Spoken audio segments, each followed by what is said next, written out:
सभी पत्रकार बंधुओं को नमस्कार। भारतीय जनता पार्टी का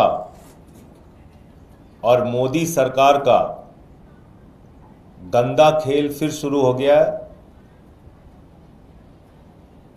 पहले भी आम आदमी पार्टी को खत्म करने के हर प्रयास मोदी जी ने, बीजेपी ने करके देख लिया। हमारे सबसे बड़े नेता को जेल में डाला, पार्टी के तमाम शीर्ष नेताओं को जेल में डाला, विधायकों पे फर्जी मुकदमे किए, सांसदों पे फर्जी मुकदमे किए, पंजाब के अंदर छापे मरवाए, दिल्ली के अंदर छापे मरवाए। लेकिन हर हालत में आम आदमी पार्टी भारतीय जनता पार्टी के खिलाफ लड़ती रही है, लड़ती रहेगी। आज फिर उसी तरह की एक नापाक, गंदी, घटिया कोशिश भारतीय जनता पार्टी के द्वारा की गई है। एक घटिया कोशिश। पार्टी के पीएसी के मेंबर और गुजरात के सह प्रभारी भाई दुर्गेश पाठक जी के घर पे सीबीआई को मोदी जी ने भेज दिया धमकाने के लिए। क्यों धमकाने के लिए भेजा? क्या इसके पीछे की वजह है? सिर्फ एक वजह, क्योंकि पार्टी ने उनको गुजरात की जिम्मेदारी दे दी। क्योंकि अरविंद केजरीवाल जी ने उनको कहा कि गुजरात में जाके संगठन मजबूत करो, उस गुजरात में जहां 14% वोट आम आदमी पार्टी को पिछले चुनाव में मिला था, उस गुजरात में जहां 5 विधायक आम आदमी पार्टी के हैं। जैसे ही दुर्गेश पाठक पहुंचते हैं, संगठन की मीटिंग लेते हैं, कार्यकर्ताओं के साथ बैठक करते हैं, गांव-गांव में कैसे संगठन मजबूत होगा इस बात की कोशिश करते हैं। आज धमकाने के लिए सीबीआई भेज दी मोदी जी ने। यह है आपका राजनीति करने का तरीका। यह है आपका लोकतंत्र में एक राजनीतिक दल को खत्म करने की कोशिश। ऐसे आप इस देश को चलाना चाहते हैं? गुजरात में भारतीय जनता पार्टी की हालत पतली है।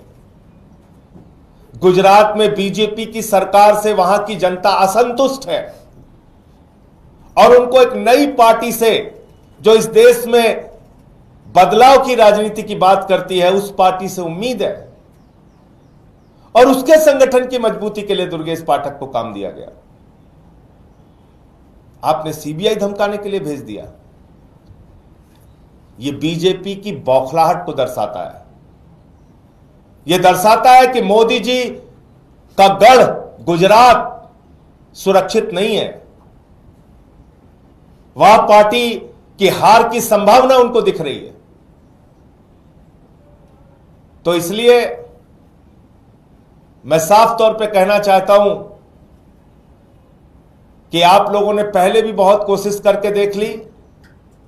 आगे भी जितना दम लगाना है दम लगा लो, जितनी यातनाएं देना है दे लो, जितने फर्जी मुकदमे बनाना है बना लो, जितने मनगढ़ंत मामले बनाना है बना लो। आम आदमी पार्टी ना झुकी है, न झुकेगी, लड़ती रही है, लड़ती रहेगी। हम न रुकने वाले हैं, न थमने वाले हैं। आपके खिलाफ मजबूती से अपनी आवाज उठाते रहेंगे। दुर्गेश पाठक के खिलाफ भी यह मामला राजनीति से प्रेरित है, दुर्भावना से प्रेरित है, झूठा और मनगढ़ंत है, और इसके साथ ही गुजरात का सह प्रभारी बनाए जाने के कारण है।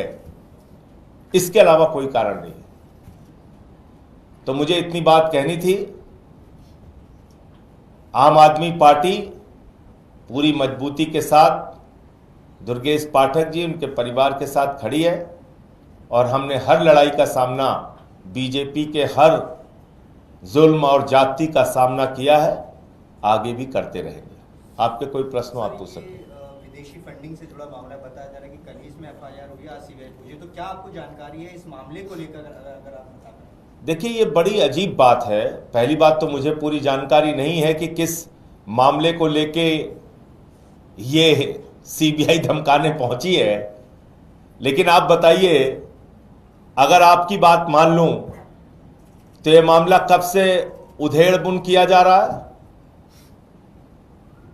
ये तो 10 साल से ही राग अलाप रहे भाजपाई, विदेशी फंडिंग, विदेशी फंडिंग, विदेशी फंडिंग। क्या हो गया उसका? तो यह मामला कैसे बना? यह मामला तब बना जब गुजरात के सह प्रभारी बनाए जाते हैं दुर्गेश पाठक। अब बताइए ना, तो 10 साल से विदेशी फंडिंग का राग अलाप रहे भाजपाई, तो आज तक तो कुछ नहीं हुआ। अब क्यों छापा पड़ गया? सीबीआई क्यों धमकाने पहुंच गई इस दुर्गेश पाठक को? क्योंकि गुजरात के सह प्रभारी बनाए गए वो। यही काम पिछले गुजरात के चुनाव के पहले मोदी जी ने आम आदमी पार्टी के नेताओं के खिलाफ किया था। वही काम अब उन्होंने शुरू कर दिया। सर, एक तरफ आप कह रहे हैं कि बीजेपी आपको इस तरह की परेशान करेगा, दूसरी तरफ कांग्रेस भी बात कह रही है। नेशनल हेराल्ड मामले में सोनिया राहुल के खिलाफ चार्जशीट दाखिल हुई, तो वो लोग कह रहे हैं कि विपक्ष को खत्म करने की कोशिश है। देखिए, कांग्रेस बीजेपी का तो एक नूरा कुश्ती का खेल चल रहा है। आपने दिल्ली के चुनाव में देखा होगा, भाजपा जीती, कांग्रेसी नाच रहे थे।